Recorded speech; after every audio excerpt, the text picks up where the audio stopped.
There's been a slight improvement in the condition of bridges across the state. That's among the findings in a new report released by the state controller, Thomas DiNapoli. What's more, Western New York is among the regions across the state with the highest share of local bridges in good condition. But despite increased funding at the federal and state levels, DiNapoli says more work needs to be done. Luke Moretti reports.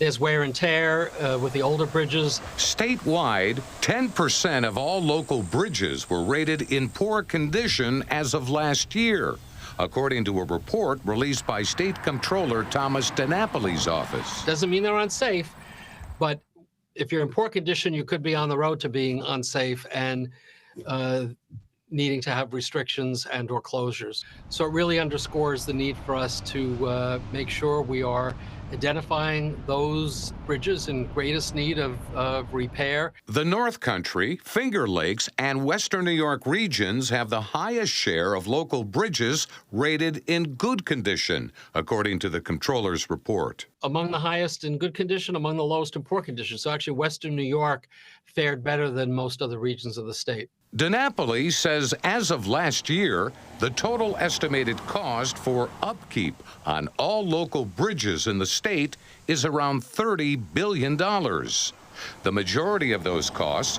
come from New York City, which has some of the largest and most expensive bridges to maintain. It's certainly a big price tag, you know, if you want to bring every bridge up to a state of good repair. That being said, there has been a significant increase in the amount of money available. DiNapoli is talking about federal and state funding that's available, and he encourages localities to have plans in place. Sometimes with these funding programs that are available, if the locality doesn't have their own plans in order, their own engineering studies, they can't then compete for the money in a timely fashion. For example, he says the Bridge New York program, which allocates federal and state funding for local governments, is a significant source of dollars for bridge and culvert rehabilitation and replacement. The state just announced that the Western New York region was recently awarded $77 million from the program.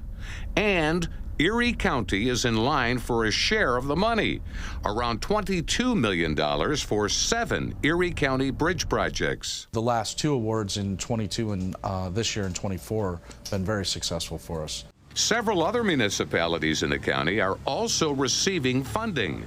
Going forward, Erie County Department of Public Works Commissioner Bill Geary says he has a list, sort of a wish list, of county bridges rated as fair to poor, or what he calls transitioning, that are on the radar. I would say 25 bridges, an average cost of $3 million on that bridge, and probably $75 million to $100 million just in bridge work for over a 10-year period. So truthfully, if I had an unlimited funding source just for the bridge and culvert program, we're looking close to $200 million.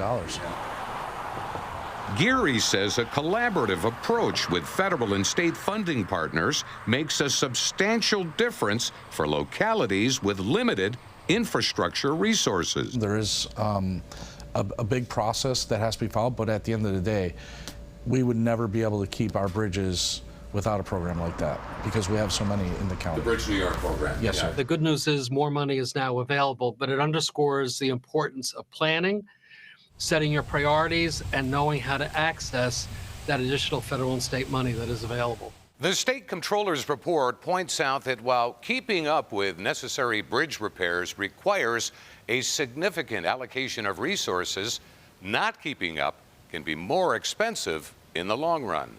Luke Moretti, News 4.